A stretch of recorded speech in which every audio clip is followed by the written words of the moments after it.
skip on to the next slide. Let's get started. This is the agenda for today. These are the things we'll be trying to cover.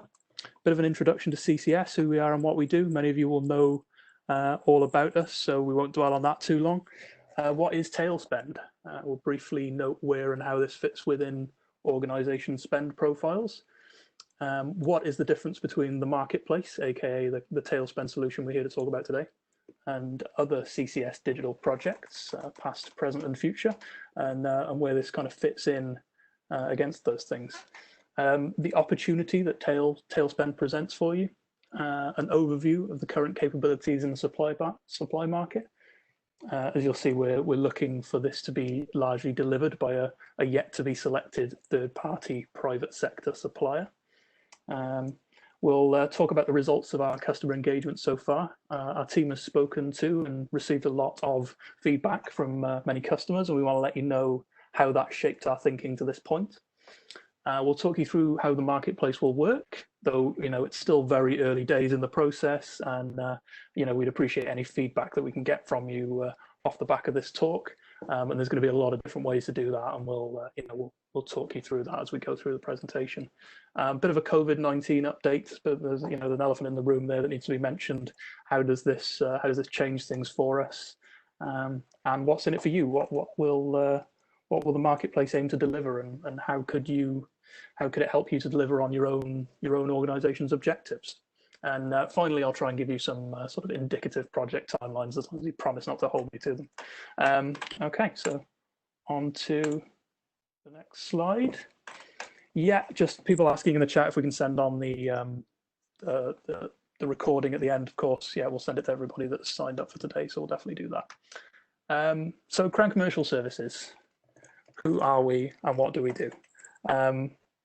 At CCS, our purpose is to provide commercial services to the public sector and save money for the taxpayer. We build and let frameworks for our customers to avail themselves of as needed. We aim to help our customers achieve over £1.1 billion of spend related to commercial benefits in this financial year by utilising these frameworks. And we can't build and let these frameworks without you telling us what your requirements are today and what you'll need in the future.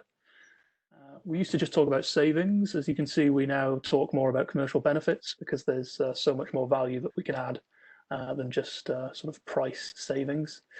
We also have 3 strategic objectives, focusing on the customer, and that's what today is all about, getting in touch with you and let you know what we're up to, and seeing what you've got to say about it. Maximising commercial benefits, per the numbers that are outlined here in front of you. Strengthening the UK economy through effective policy delivery, and we do that by trying to open up markets to SMEs, promoting sustainability, and helping to eradicate modern slavery from supply chains, amongst a variety of other things. Our goal is to help organisations across the public sector save time and money on buying their everyday goods and services. Last year, we saw £18.1 billion of spend through our commercial agreements, and we have a plan to increase this to 22.6 over the next 2 years, leveraging that spend to generate more savings and maximise the commercial benefits we can deliver for our customers across the public sector. So, go on to the next slide. I'm now going to hand over to my colleague Mike to introduce our polling tool and talk about tail spend. Good afternoon, everyone. My name is Mike Pearce, and I work for Ben in the document management and logistics team. And as the heading clearly states here, we want to listen to you. Without your feedback, we will not shape the best set of customer requirements for this procurement. So at this point, I would like to introduce Menti, which we will use as we move through today's presentation.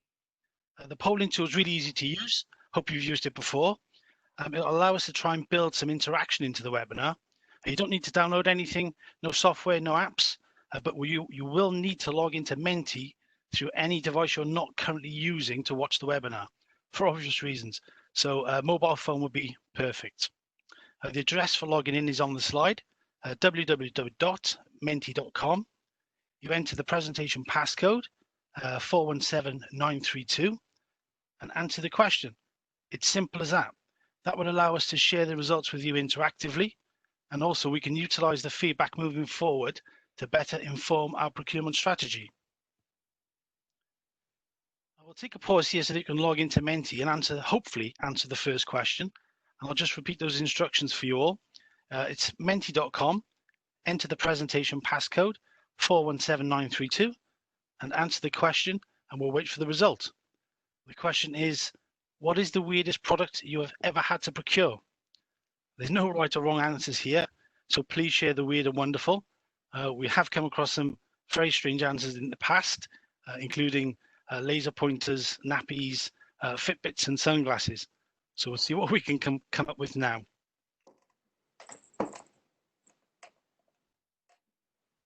So hopefully you're all logging into that Menti question. And we'll give it some time and see what builds out.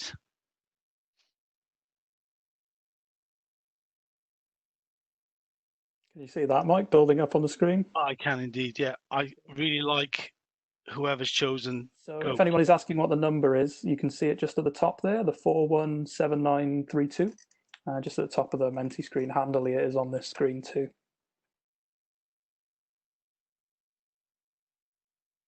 Hope you can see that as I can. If not, it's 417932. So somebody's been buying various items from armbands to jet engines. So some really weird and wonderful things on there. Getting purchased, clearly. Thank you everybody for participating in that. We will, as I said, we will use this later in the presentation also. We will try and keep this word cloud and use it as our introduction slide. Okay, Ben, would you like to move on to the next slide, please? Yeah, I will do.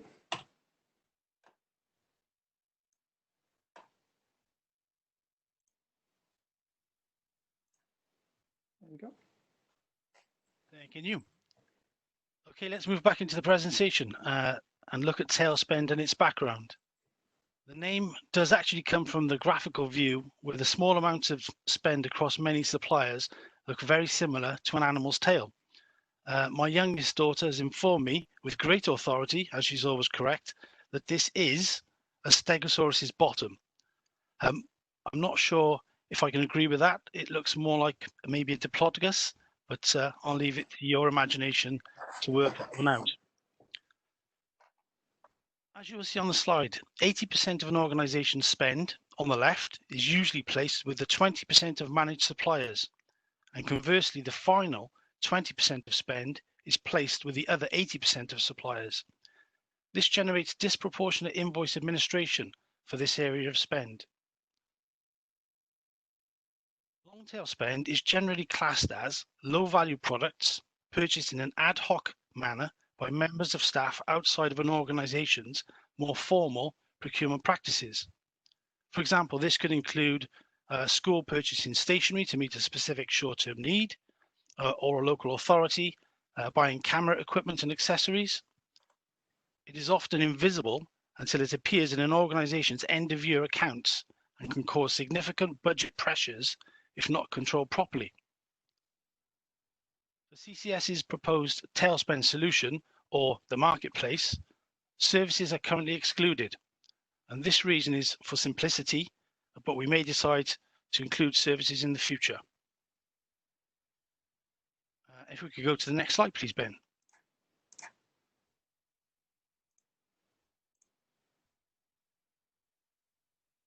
On this slide, we are trying to highlight the difference between tail spend and other past and existing CCS offerings and digital projects.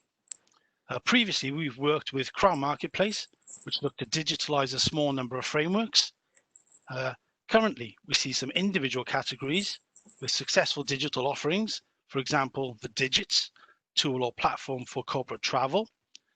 And in the future, with ongoing digital transformation projects, we will take existing frameworks and look to digitalize them where and when possible. And as you will see with the final bullet here, Tail Spend project is not designed to digitalize any CCS frameworks. We are looking to provide a different route to market with a separate supply chain provided by a third-party supplier and not related to any existing CCS frameworks. Again, Ben, could we flick on to the next slide, please?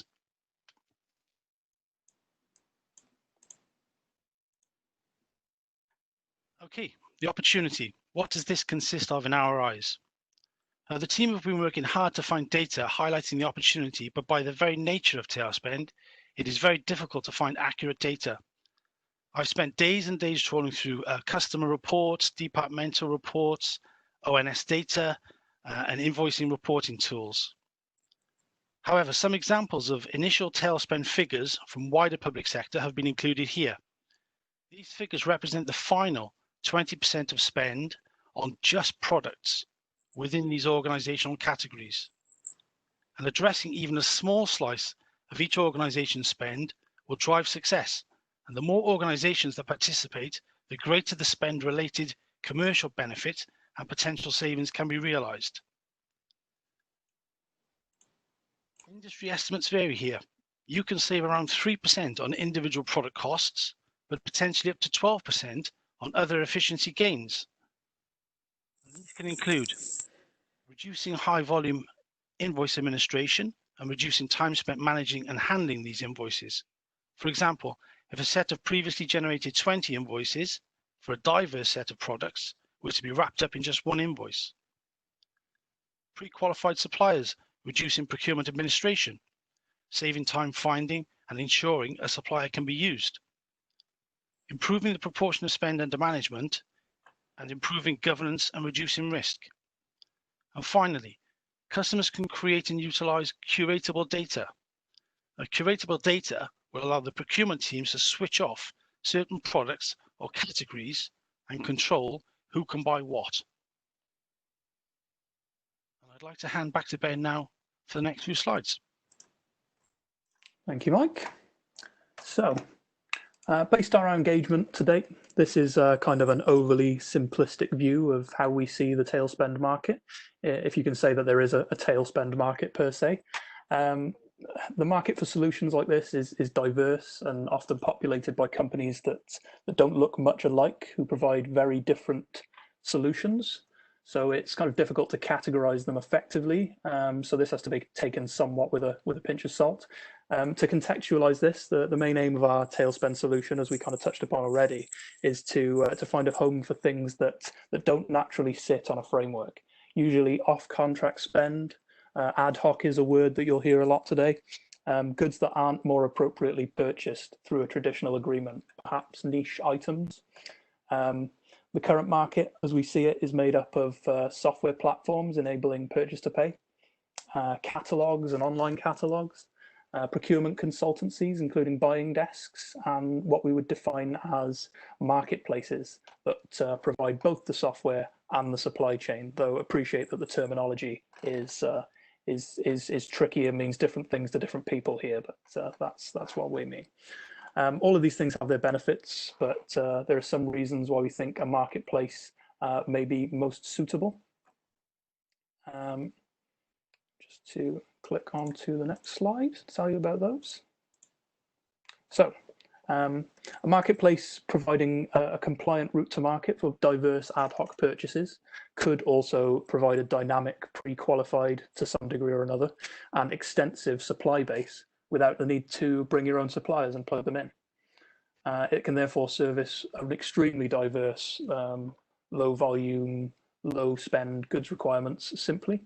A marketplace can also provide an end-to-end service, including management of a system, management of the supply chain, delivery, including all your warehousing and logistics, as well as buyer registrations and customer support.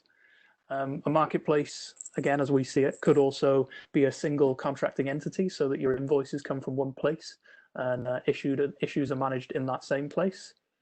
And you can it can allow you to capture and analyze your MI as it relates to this diversity of ad hoc goods purchases that we're talking about here. None of the other solutions can necessarily do these things, and as always, another set of words you'll hear a lot today, unless you tell us otherwise. This is the customer engagement portion of the beginning of this procurement. That's kind of where our collective head is at right now.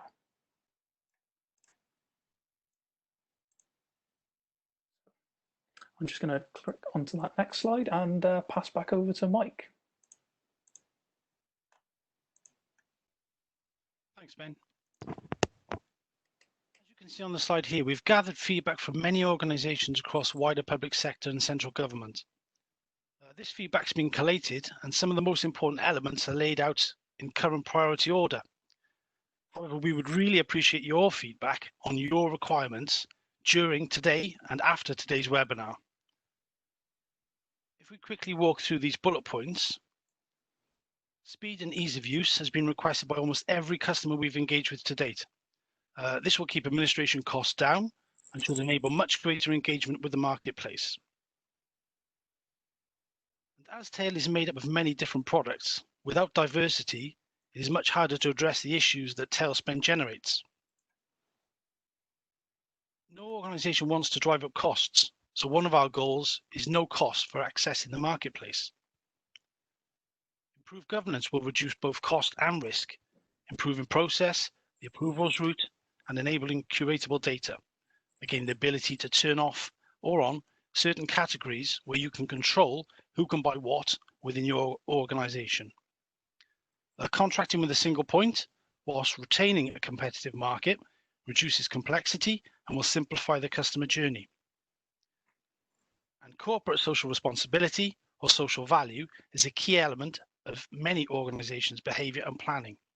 This can include opening up markets to SMEs, promoting sustainability, trying to buy locally, and eradicating modern slavery from supply chains. And if we could move on to the next slide, please, Ben. Okay, we would like to gather some further feedback from you at this point. Please, again, could you use Menti? Back to menti.com, enter the passcode 417932, and if you would please answer the following question from the slide. Would you rank the selection of requirements in the following question in order of importance to you? What you need to do here is just click on each of the 6 drop-down menus and press submit. That will hopefully build out on our screen again shortly. And we really appreciate your participation in giving us this feedback. We'll take a pause here and hopefully the slide will build out as it previously did.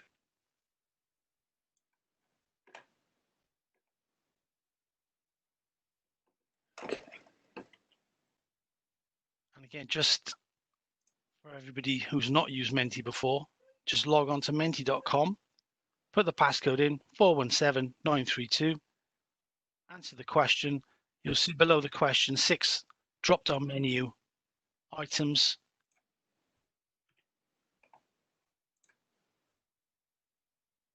I think Ben is just going to get that. Yeah, sorry, it might not have let you start it just then, but it should do now. That's fine. So everybody, if you could back into Menti, apologies, and put the code in 417932.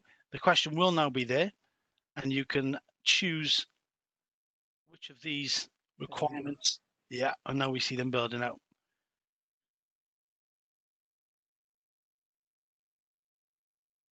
So we'll give it a minute while people get in and choose their requirements in order of importance, and hopefully this slide will move around quite a bit.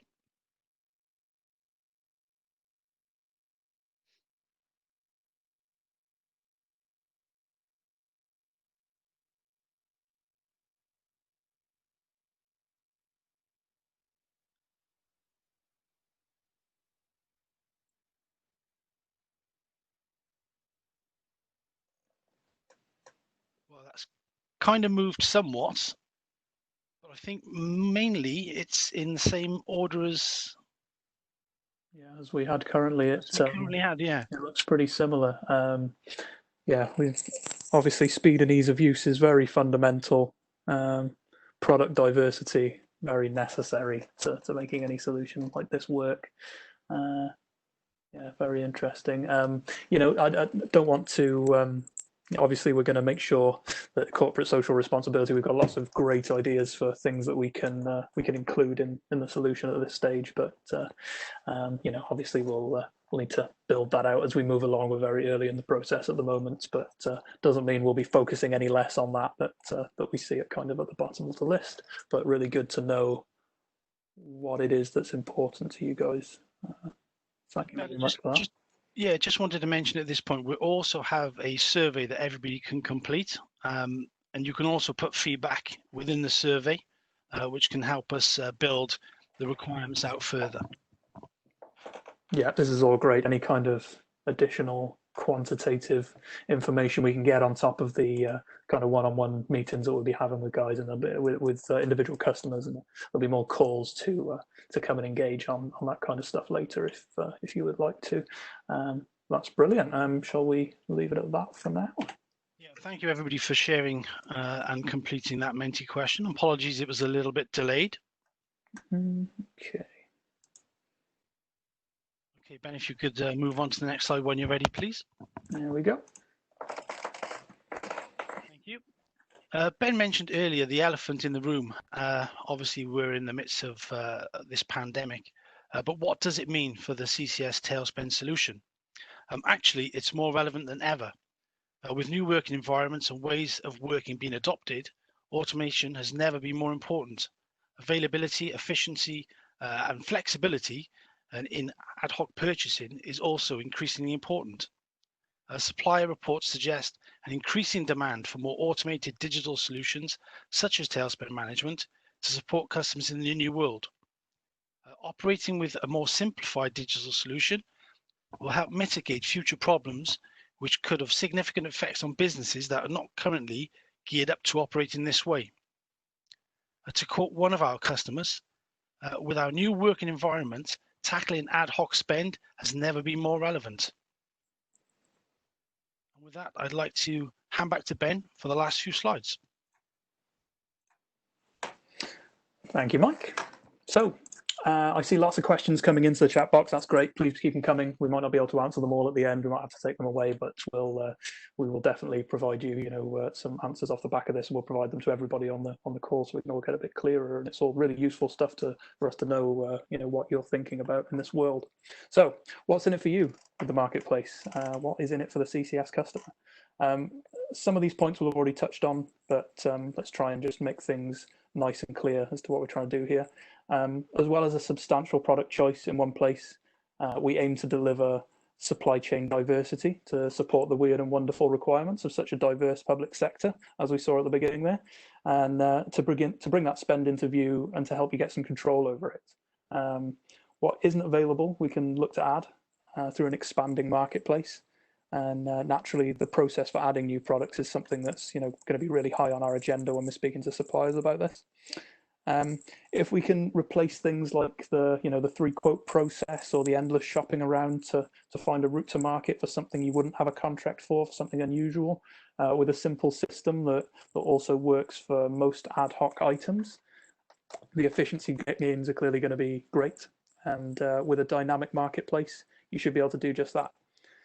We also aim to provide a familiar buying experience, similar to that which we all enjoy in our personal lives, accessed through a web portal in the first instance. In terms of compliance, you've got your OJU benefits with social value built right in, and like I say, we won't say too much about that yet. We have lots of great ideas on that front, depending on what we go with. Public sector terms and conditions.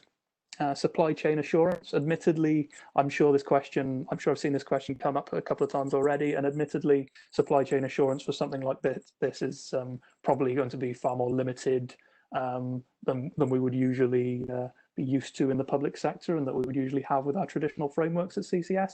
But I mean, that seems appropriate to this kind of low value spend, doesn't it? Finally, this is a big one in the long term: consolidation of your tail spend data. The ability to see what you're spending in your tail and to analyze it and understand it to help you make more effective commercial decisions in the future, we think is really powerful. As I've touched on already, frankly, we hope to get a lot more besides out of any commercial agreement that we let in this area.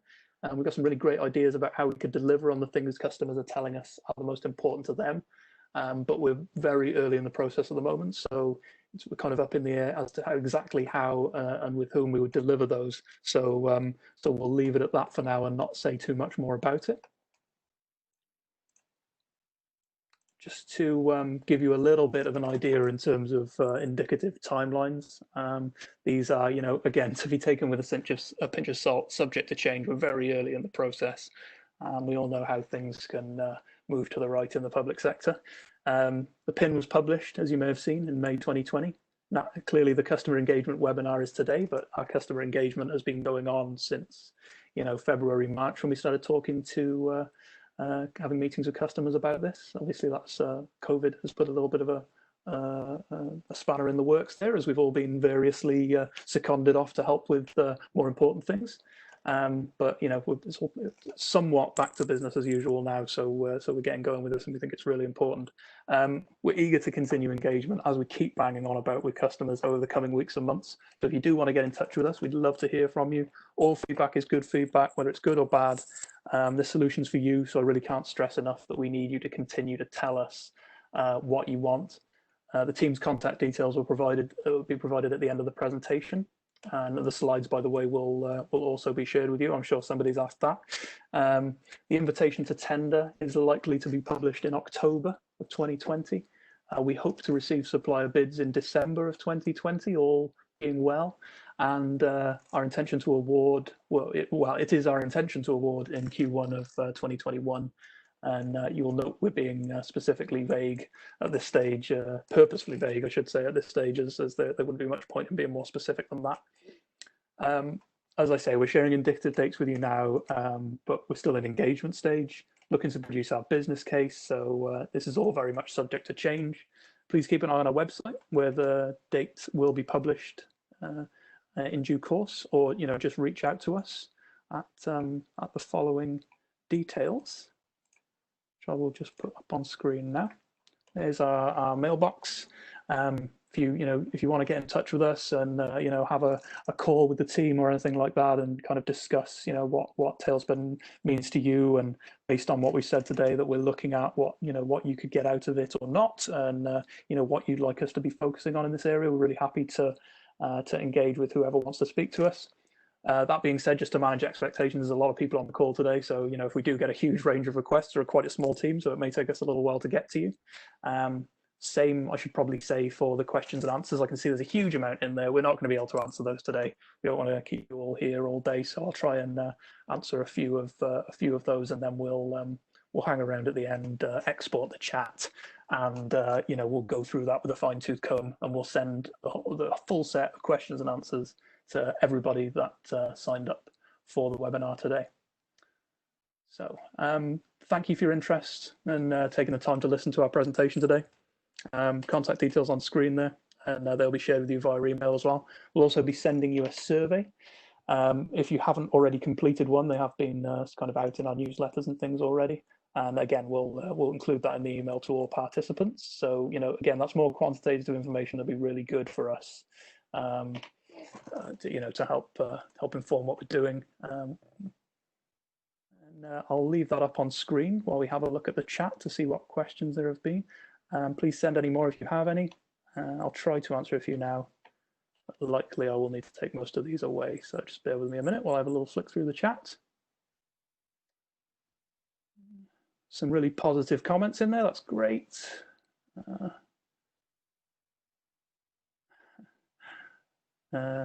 People mentioning specific suppliers. So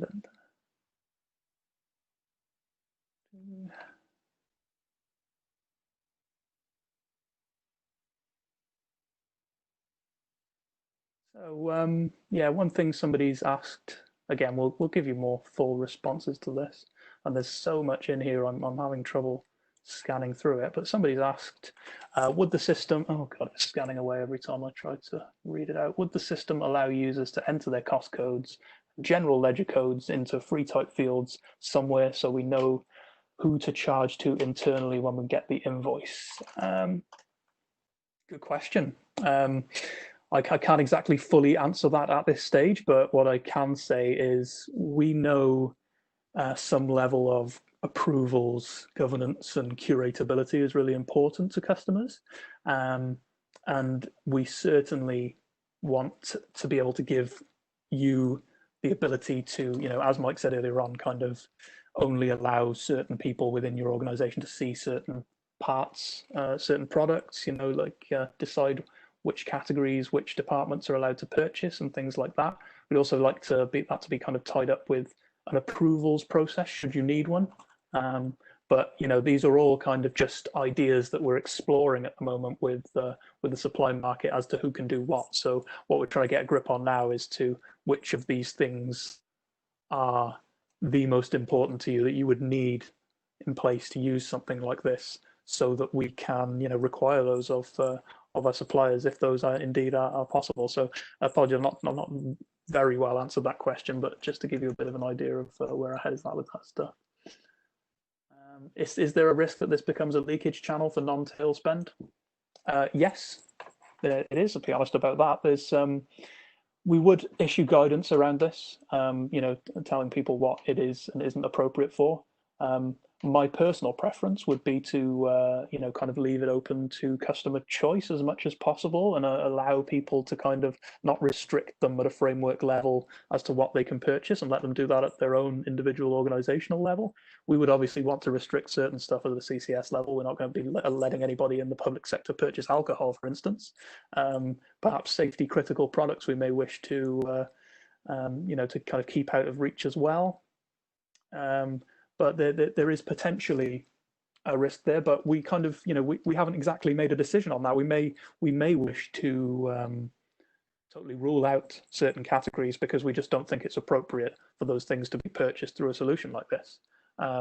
We may wish to rule out certain categories and point you back to appropriate frameworks, but that's not a decision that has been made, certainly. Just want to look through a few more of these questions. Will they all be on standard contracts and have been through due diligence? As I mentioned earlier on, it's will be contracted. The intention at this stage is to contract with a single entity. And would all their underlying suppliers, I guess, is what you're saying, all the kind of would the supply chain all have been through due diligence process? Yes, that we would expect it to have been through something, but what that looks like remains for us to decide. And like I say, how we frame that will be based on what you tell us you want and the degree to which you need that supply chain assurance. Again, my personal view is that we don't need as much supply chain assurance as we usually would at CCS. We wouldn't, because this should be just for buying odds and sods, just for buying low volume goods. So that, again, apologies, I'm not answering these questions that fully, but just kind of giving you an idea of where our head is at present. A lot of them we're really not able to answer at this point. It will kind of depend on where we get from here and how the supplier engagement goes, what further intelligence we can gather from customer engagement that we have off the back of this. So great, yeah, lots of just comments as well about what people would like. That's also all really appreciated. Thank you very much for that. In terms of the Q&A, I'm going to kind of leave it at that for now, because I think I'm going to be able to answer it in a far better way if I just take this offline, export it all, and go through it with a fine-tooth comb and send answers to you. I don't want to. Great. I want to see disagreement as much as possible. we want that. That's what we want to see. Feedback in all forms, and we need to fully consider everything that you've got to say. But I will leave it at that for now. Thank you all for attending today, and we're going to close the webinar at that point. So again, thanks for your attendance, and you'll be hearing from us shortly with all the Q&A answers and links to the survey and information in order for you to get in touch with us off the back of this if you would like to. Thanks very much.